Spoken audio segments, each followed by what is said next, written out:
Welcome, Teckmo fans and brethren, mostly brethren. I don't think we have many fans.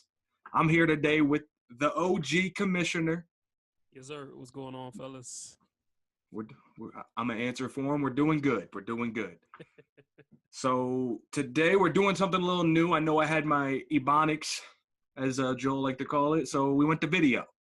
Hopefully this all turns out well. It's the first try, so give us a break if it's not the best. It's a work in progress. If you guys want to help, feel free. We're down to have more opinions maybe, or you guys can leave us your rankings yourself and group me on YouTube, however you want to do it. But yeah, without further ado, let's get into our very, very first episode of the TKL, the Teckmo League Power Rankings. We're excited for this. I know people have been waiting ever since I did mine. And it's been a little. Year one is kind of, it's kind of up and down as far as Yeah. teams, because it kind of depends on who got good trades, who had a good team coming in, Right. who's had a bad team. So.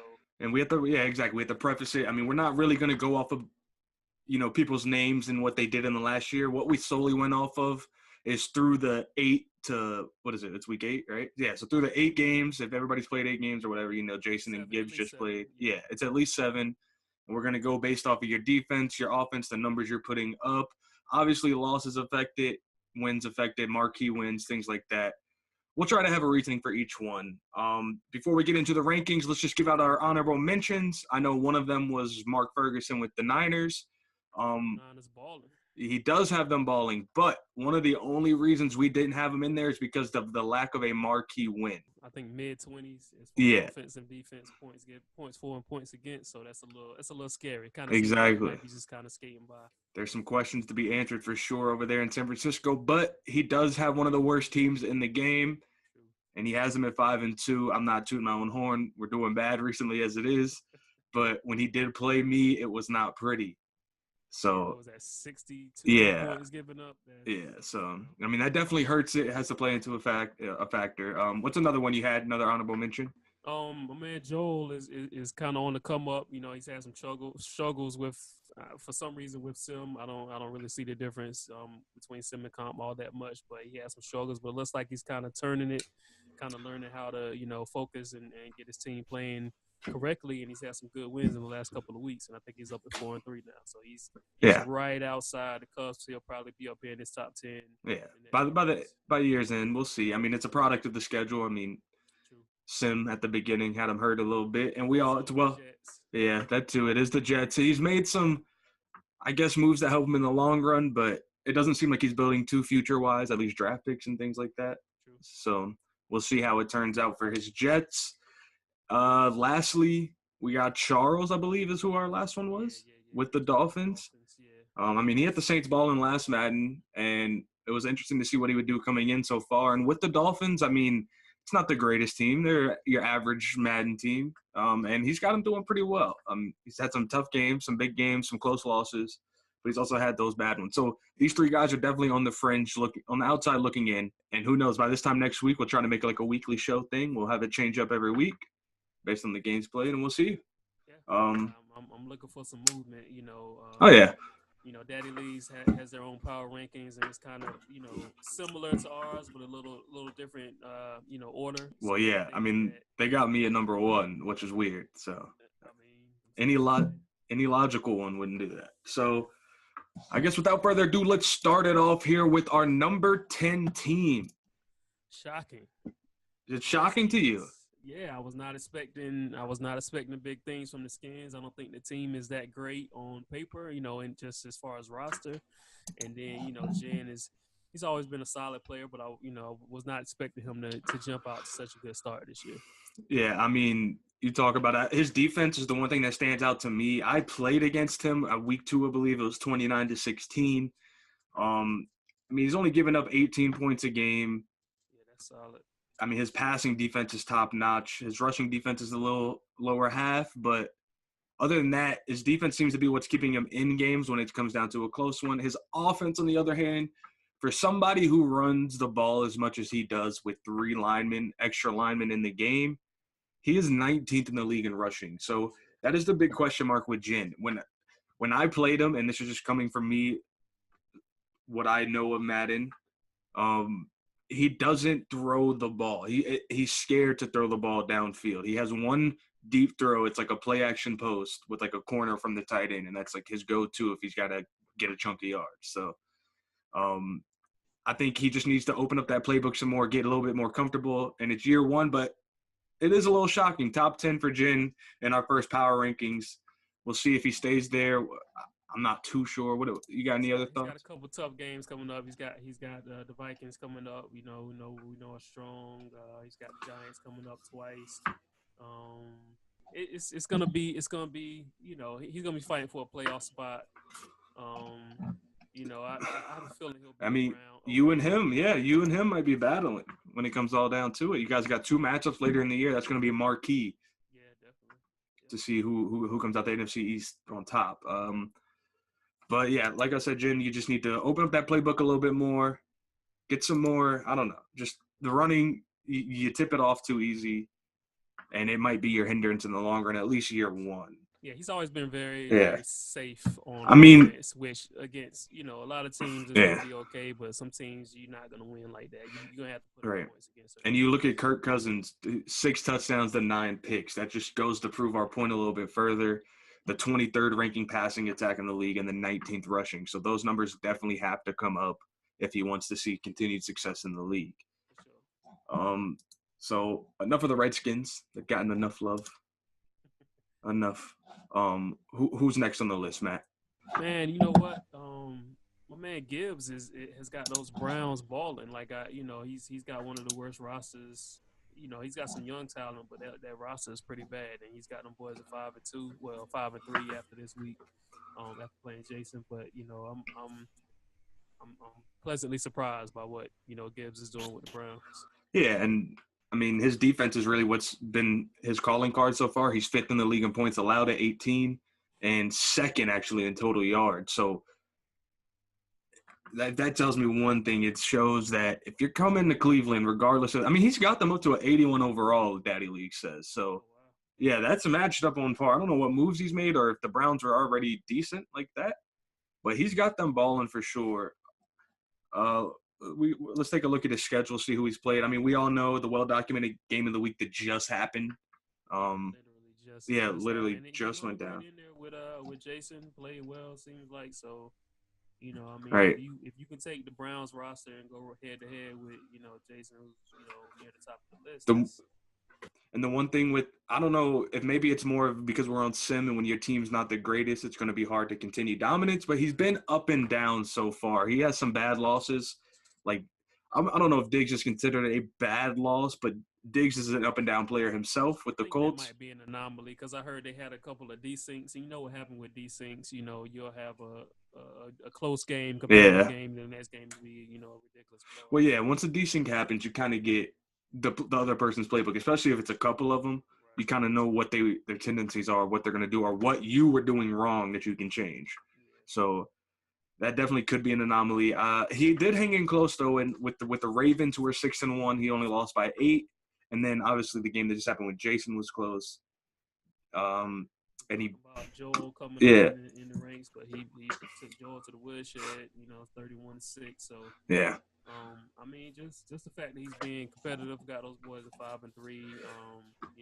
Right there racing. One stat that's shocking to me he's putting up 24 points a game, and that's best for 14th in Teckmo right now. I mean, I know it's early on; it's week 8 now, but 24 points a game and you're 14th in the league. That just goes to show you're gonna have to put up a lot of numbers so far this Madden in order to compete. And which is weird because I don't feel like I've seen outlandish scores, but I don't know. I guess everybody's. I mean, he's right around there every time. I mean, because when he does score, it seems like he scores a lot. Yeah.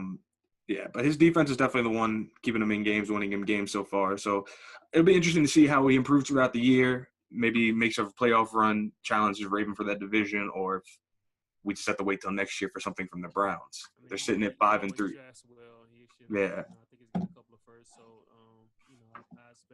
I expect him to be a year away, and I'm a little surprised at the success he's already having. But next year definitely, I think he'll build the boys up. I agree. So let's move on down to number 8. And number 8, it's everybody's favorite person to make fun of. The man, the myth, the legend, Stu Digger. Stu Digger got his Packers, and I mean has them balling. You know, to his credit, you know they are one of the best teams in the game. 89 overall according to Daddy Leagues. Which is kind of wild. You know, maybe the Patriots are higher. And, Yeah, I think maybe the Patriots are about it. There's not many teams higher than that. So,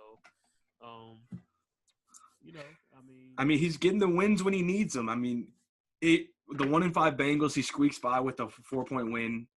He squeaks by the 3-3 Falcons with a 4-point win. I mean, Scott, who's 0-6, he's been playing tough games. I got to give it to him. Shout out to the lower end of the pack. He beats him by 11. And then obviously just hung in there with the only undefeated team left in the Vikings, and he lost by 1 point. Yeah. But one loss that really did hurt him is what just happened. He went on that skid, and I know it all too well, but he lost to the Saints by 3 in a heartbreaker, it seems. One thing with Stu, though, at least he is top 10 points scored and points against. He's 10th in both. His rushing yards is a little below average on both offense and defense. So, I don't know. Stu, we'll see. I expect him to be around here for the whole duration of at least this first season, barring a super collapse. I mean, his schedule coming up, he's got the Lions at 1-5, the Bears at 0-7, the Ravens. Yeah, that's going to be another benchmark to see where Stu is after those 2 weeks and the bye. If Stu can hang in there and get a win, then, I mean, it's well-deserved. I mean, him and the Ravens are around the same overall as it is, so I don't know. We do love to hate on Stu. I mean, Black Mike might give him trouble as well. And he still got Gibbs. He's got a tough schedule coming up. The meat of his schedule is definitely on the way. Yeah. He's got a tough little skid coming up. So it's possible that Stu actually does fall out of this top 10 looking at the schedule, and he may or may not even be in the playoffs. And if he's not in the playoffs, everybody, get ready because it's going to go down real bad. Yeah, if he don't make the playoffs with his 89 overall squad in year 1, that's going to be – Right, 89 overall, and he has $33 million left in cap space. So this offseason, he can do a lot of moves, which is crazy. It just got to be because Rodgers. Yeah. But, I mean, a lot of older players, a lot of older players on there. So I think that's enough about the Packers. We all want to throw up anyway. We'll move on down to number 7. And who we got there, Matt? We got the new commish, Mr. Stevens. Young Daryl. I mean, you know, the Bills, man, he's got them boys putting up 29 points a game, good for 4th in the league. You know, defense is a little suspect, but it is the Bills again. They traded everybody else good on their defense. Right. And plus Sammy Watkins. Which is why that 4th in points is actually really impressive. I mean, he has nobody. I traded him a receiver. I traded him Robert Woods. And honestly, I don't know if that's the one that's balling for him the most, but it seems to be helping something. He's got Jordan Matthews up there, 400 yards. Woods has 300 plays. So he's got some good spread around on his receiving game. Yeah. And, I mean, he's boasting an impressive passer rating at 118. He's 2 – so for every 2 touchdowns, he's throwing a pick, 12 touchdowns to 6 interceptions. And for the Bills, I mean, that's pretty good. And Daryl's likes to take risks too, so he'll push it down the field, and that's actually really impressive to only have 6 picks so far. That is, and I know his rushing game is top notch. Yeah, Daryl is one of the best Wildcat runners. He's not afraid just to do it, and he will throw out of the Wildcat, which is one thing that is crazy and blows my mind. I'm always too scared to do that. Yeah, I mean, always when you play Daryl, expect something unexpected, something weird. You know, if there's any wrinkle in the game, any kind of weird something, he's gonna try it. He's probably gonna be successful at it. Yeah, them boys are 79 overall, and I mean, week 1 he took a tough L on the chin to Joel, and like you mentioned it, his defense is the suspect part of his game so far, and that's got to be expected with the lower overall team. I mean, most teams in this game are around 80 anyway, so. But still, that defense can't be too great. They do have a really good front 7, which is oddly confusing that he can't stop the run. He's 28th in that. And even his pass, I don't know. Overall, he's 28th in the league in yards allowed and 22nd points for. So that's definitely the one thing he has to improve on if he wants to stay up here. And he's just going to have to take care of business. He's got Joel again. Oh, that's going to be a revenge game. Real quick, who you got winning that one? Because that's going to decide who's in it next week, I feel like. You know what, man? You know, I don't believe he's gonna get swept by Joel, so I think he's gonna take that. Yeah, Joel. It just depends. It can go either way. So I'm with you. I'm gonna go with Daryl on that one. Outside of that, he does have the Chargers and the Chiefs coming up, Patriots. He's got every team he plays the rest of the way is over 500 right now. So he's got a tough schedule. I don't know. The Bills might not make it through, but I'm rooting for you, Daryl. I hope you do. We're struggling together. We can make it through. Down on to number 6, I believe, right? Yeah, number 6, man. Will with the Chiefs. You know, Chiefs is one of the better teams in the league, coming in 86 overall. He's got them putting up 31 points a game, good for second in the league, and top 10 in defense. Only giving up 20, so that's a good combination. That's a deadly combination. I mean, if you can stay top 10 in both, your team is going to be surefire in the playoffs, and I think he's definitely going to make it there, especially with Donzel struggling how he is.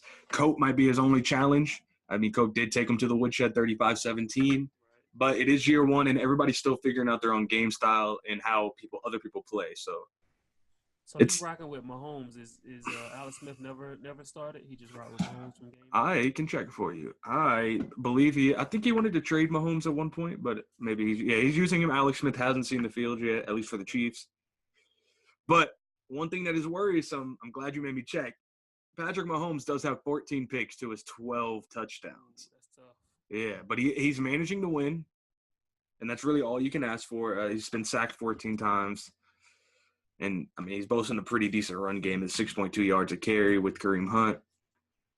Best for 9th in the league, total rushing yards. I don't know. I think the jury's still out for the Chiefs. It's a tough division over there. Donzel's still technically in it. Well, he swept Donzel, so he's kind of got like a 2-game cushion. Okay, well, he's good on that, but right now he's behind the Chargers and Cope. So, and he's got Giants, Bills, Jets coming up 3 in a row. That's 3 tough games. Back. But, I mean, it looks like he's a gunslinger, and he's throwing it across the yard, 4th passing yard. So, this is why we put him up there. 5-2, you can't hit on the record. Honestly, it's early on in the season. Everything's kind of jumbled up at this point. Yeah. And it was kind of more what we thought hearsay there. You know, it was a lot of 5 and right. 2s. People kind of similar. People might not agree with us, and if you don't, that's perfectly fine. Let us know in Group Me or in the comment section if you're not in the league, if you've seen any games. Yeah, I think that's enough of the Chiefs. We'll go down to number 5 to get into the nitty-gritty, the top 5 of Teckmo. We'll get serious, man. We're gonna go with the Bolts, the Chargers at number 5. Nobody goes to the games, but they're balling. They're definitely balling. Hey, man, you know, if they had Odell in real life, they would probably go to the games. Yeah, that's true. He's boasting the 5th rated offense, at least 5th scoring rated offense at 29 a game, and the 8th defense. So that's a really good combo to have. 20 points a game. He's very, very stout against the run, 62.4. But at the same time, it seems like most of his wins, he's winning by a wide margin. So people are trying to throw to get back in. I guess his loss to you is not considered bad, but he got kind of destroyed, 35-14. He did a close loss to Charles, who was actually in an honorable mention, 27-24 week 2. I don't know. I think the jury's still out for Cope, as it is for Will. I think those two are definitely going to be the ones battling for the division crown, and I think they'll both be in the playoffs when it's all said and done. I mean, who does he have coming up? He has Patriots, Jags. He's got the Bills. He's got Gibbs. He's got Will again. He's got Joel. I mean, he's got a tough little scale, but you know, I think he should be able to get to 11 wins pretty handily. He's got 18 touchdowns to 15 picks. I think he needs to run the ball a little bit more. He's having success, 70 yards a carry, but only 73 carries through 8 games, so less than 10 a game. Played him. It was just kind of, you know, he kind of got away from the run early. And, you know, if I know you're going to pass, then, you know. You just sit back and wait, especially when you don't have a mobile QB to roll out, which we all know is everybody's favorite thing to do. I think he's gonna stay around here. You know, top 5, 6. Him. I think he'll definitely stay top 10, barring any slides. Yeah. We'll see how it goes. I mean, he's got big games coming up, like you mentioned. Yeah, like I said, just get a better running game, and I think not a better running game, just trust in your running game, and you'll definitely stick around the top 5 for sure. If you get that win against the Chiefs, the division's yours. Exactly. Yeah. So it's a big game, and somehow the Chargers are rated an 88 overall. We didn't mention that. It must be the Odell edition. I don't know. Maybe. I mean, I guess be that high in real life. I don't know who else he's. I mean, their defensive line has 2 studs, I guess, and they got some good corners. I don't know. They just suck in real life. So let's move this along. Try to get it over with. fourth, we'll let you take it so people don't think it's biased. Yeah, fourth we were gonna go with the Rams, man. Daddy Lee's actually has the Rams or you number one. And I see why. Scoring wise, first 35 points a game, and then points against second. So if you first in offense, second in defense, then you should be, right around the top of the list. Um, I don't know what's happened the past couple of weeks. It's kind of weird. It's been bad, dude. Somebody hit me with the Madden voodoo doll. I swear. It's kind of strange. We'll see how you bounce back against the Giants next week. If you lose 3 in a row, then that's going to be tough to might have to slide you down the list a bit. But, Look, I was surprised I was this high to begin with. I mean, my numbers are the ones keeping me afloat, I guess, because I am first and second in points allowed and points for. I always have a decent running attack. But these last 2 weeks, I mean, I lose to the Jaguars and only gave up 100 yards of offense. So that's kind of an anomaly itself. I lost on a flag. Smoke will tell you. Look, it was the worst thing I've ever seen outside of this clip yesterday. But Goff, I mean, he was called a doof by the league. I mean, the last 2 games, maybe he's kind of slacked a little bit. I think he threw 3 picks against the Jags, but he's got 12 touchdowns to 4 picks, completing 73% of his passes. So, I mean, I think the formula is there. It's just a matter of putting a game plan together and coming in focus more for my team. Obviously, it's maybe people are keying in on Todd Gurley. I got to trust my instincts a little bit better. Yeah, it's year one. Yeah. Your team's only 82. So, it's going to take some. Yeah, and I'm loaded in draft picks this year with the Aaron Donald trade away. So once you get your guys in there, then I'm sure you'll pick it right back up and be dominant again. But, yeah, it should be interesting. Like I said, you mentioned it. I play you next. Early candidate for game of the week. We're both coming off of bye weeks. We'll be 5-2 to 6-1. So the winner of that's going to be a big win. I need it more than you personally. After that, I do have the Vikings at 7-0, and then from there on, it's kind of smooth sailing record-wise. I have the Niners at the last game of the season, 5-2, and you better believe Week 13 is circled. It's revenge week against the Cardinals. We won't even get into that. Good win, Jairus. We'll see you next time. Where we got you. You and the New York Giants, 84 overall is what Daddy League has you as. And you actually are boasting the number 1 defense at 8 points a game. That is a very, very, very impressive mark. First over, you're almost allowing under 200 yards on defense. Your offense, though, is a little bit of a different story. Yeah, it's kind of flipped. You're not too bad. You're about average, a little less than average. 18th in the league, 24 points a game. Yeah, I mean, you boast a decent running attack. You're 11th in the league. What's going on over there? I mean, you lost 1 game. So that game, we couldn't contain Trevor Siemian for whatever reason. He kept killing us on 3rd down and long runs. Defense only gave up 2 field goals, but Eli threw 2 pick sixes. So you go 2 pick sixes, 14 points, and it's kind of difficult to come back from. I mean, yeah, your toughest games so far have definitely just been Black Mike, who you beat 25-0, so that's a pretty statement win, I guess. I mean, he's not the greatest so far in this Madden, but just based on pedigree. And then you did beat Cope, who was 5th, I believe, in the power rankings, 35-14. The Broncos loss hurts a little bit, but he's not the worst, so it's not too bad. Yeah, I don't mind a loss. Yeah, it's just your upcoming schedule is a little bit tough. I mean, you got 5-2, 5-2, 5-2 back-to-back. So me, Mark, and then the Chiefs. And then the Redskins in division game. So if Jen keeps winning, then you guys are going to be battling out for who's going to stay up here at the top of the power rankings. So it's going to be interesting in NFC East. I mean, I think you're doing a very decent job so far, especially on defense, obviously. You're managing guys not to score. Yeah. So I think that the defense is definitely carrying the squad. I just got to I gotta trust my pass game a little bit more. I usually swing it around the yard the past couple of Maddens, but this man, Eli's is kind of unreliable, so I've been a little suspect with him. Yeah, I mean, I think it's vital to have a QB. Goff is decent, but there's some throws I'm not comfortable making with them, especially on sim. So let's get into the top 2 dogs. I mean, number 1's obvious. We'll get to it, but number 2 right now, we put Raven. And now some people may say and raise an eyebrow at this. He is 6-1, so he has that going for him. He's tied with you, basically.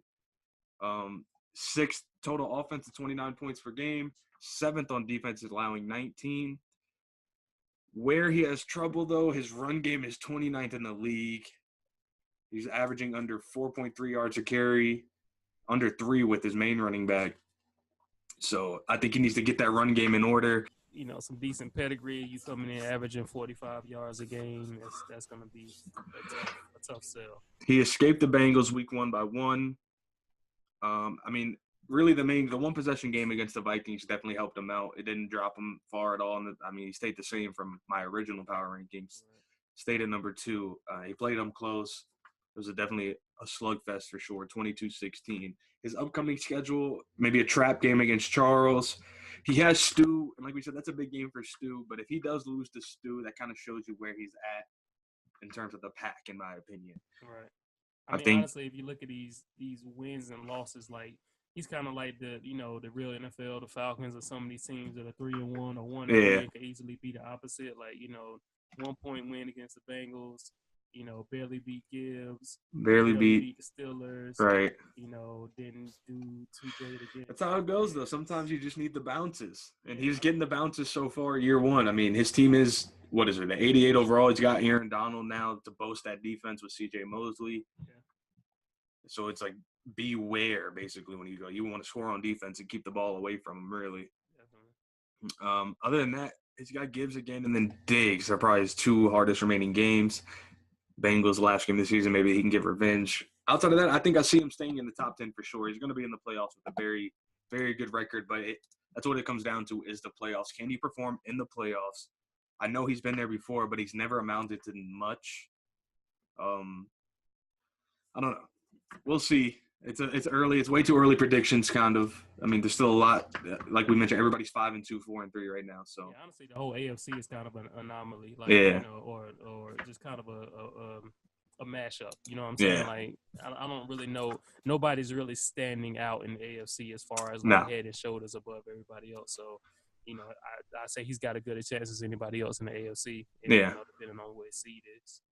Yeah, and that leads us into the number 1 guy who's over in the NFC, kind of supplanting himself head and shoulders, at least not head and shoulders, but trying to make himself head and shoulders above the rest. We mentioned he has some tough games coming up against the Rams and against the Giants. No, Giants I'm playing, but against the Rams and then Stu again. He's already went through a very tough gauntlet, back-to-back 88 overall teams, and then the Browns, who played him really, really tough. He's just managing to win is really what it is. He's 9th in the league in points and 4th in points allowed, so that's going to go a long way for you. I wish it told you time of possession because he's probably really high up there, I would assume. Yeah, because he's got that possession game down, that ball control. I mean, but like you said, he's got some close, surviving events. But boom, he's got a 3-point win against the Saints, who is not a great team so far. Barely beat the Steelers, barely beat the Packers, barely beat the Ravens, barely beat the Browns. So like those are good wins, and they are wins. Yeah. But those close games can come back to haunt you in the playoffs. I mean, really. Now that you mention it, every game he's played outside of Irick and Irick and the Lions have been 1-possession thrillers. I mean, he beat the Bucs by 12, but I think it was closer than that. Yeah. So, I mean, more power to you. You're winning your games. So, whatever you're doing is working. You're 7-8-0 now, atop of Teckmo. But I know all too well, when you're atop of Teckmo, the target is on your back. So you have to expect everybody's best game going forward, and it may be a little bit harder for you. Like we said, you got the Rams coming up soon. Does he play anybody else too tough? Outside of that, that's like your last tough game in Stu. So if you can get through those 2 games, you have a chance at running the table if you keep, surviving and advancing like Matt said. Yeah, that'd be kind of crazy if he can. Kyle, I would say, has a bunch of chance with that team because the Falcons are really high rated. But yeah, like you said, he's got a shot to be 16-0 at least for the regular season. To make the number 1 seed. So, and it's good you said but at least the regular season. And this is not a dig at Jason, and I know I said we're not going to go based on previous years. He's balling this year, flat out balling, 7-8-0. That's very impressive. I mean, I don't know. He's the only undefeated team left, but Jason's Achilles heel in the past has been those playoff games. He always puts together a contender, somebody who fairly easily smooths through, sails through the regular season, and then he gets to the playoffs, and for some reason something doesn't click. So I'm interested to see how he carries over the success into the playoffs, especially in kind of a top-heavy NFC, at least so far. There's some really, really good teams up top that you might have to face down the road. But he gets a good test against the Rams, and he's already been tested 3 times. So he's got the close game, the mental fatigue. Basically, he's been there before. Right. So far, so he's practiced up for it. So I mean, we'll see. among all the teams that we really read off in the top 10, he's had those games. You know what I'm saying? I haven't really faced a whole lot of close games, tight games. You haven't faced a whole lot of tight games, so like it's gonna be Well, the 2 games I lost were 1-possession games, but we lost, so that shows you something's not right. But we're learning from mistakes. Should have kicked a field goal against Jairus. Instead, I went for it, but whatever. Yeah, so congratulations, Jason. You are the number 1 team in, I guess, week 2, but we'll call it week 1 of the Teckmo Power Rankings. We'll try to do this once a week, keep up on top of it. Like I said, if any of you guys want to join, we're not going to have like a whole bunch of people on here, but we could do like 3, maybe 4 max, try to get a little dialogue going just to keep Teckmo fresh and fun. This is kind of fun for me. It makes me enjoy the league a little more. So, yeah, if you disagree with anything that me and Matt said, feel free to tag us and group me and let us know. But right now, this is what we got. I would read down the list, but I think I might have forgot because I exited all the tabs. You want to read down 10-1, and then we'll end it. Yeah, Mark Joe, honorable mentions. Jim, the Redskins, number 10. Browns, number 9. Packers, Bills, Chiefs, Chargers, Rams, Giants, Ravens, and number 1 teams, Vikings. All right. So the bar's been set. We see where we think everybody is in the league year 1. You guys just keep going out there and balling, play your games on time. We've been having really, really quick advances. Hopefully we can keep that up, especially while I'm on a bye week. Yeah, I'm trying to play again. Look, I got 2 straight losses and then a bye. Like, look, it's time to get it going. But thank you guys for watching. If you watched the whole thing, that's what's up. It's probably a little long, I know, but we'll see you guys next week. Peace. Later.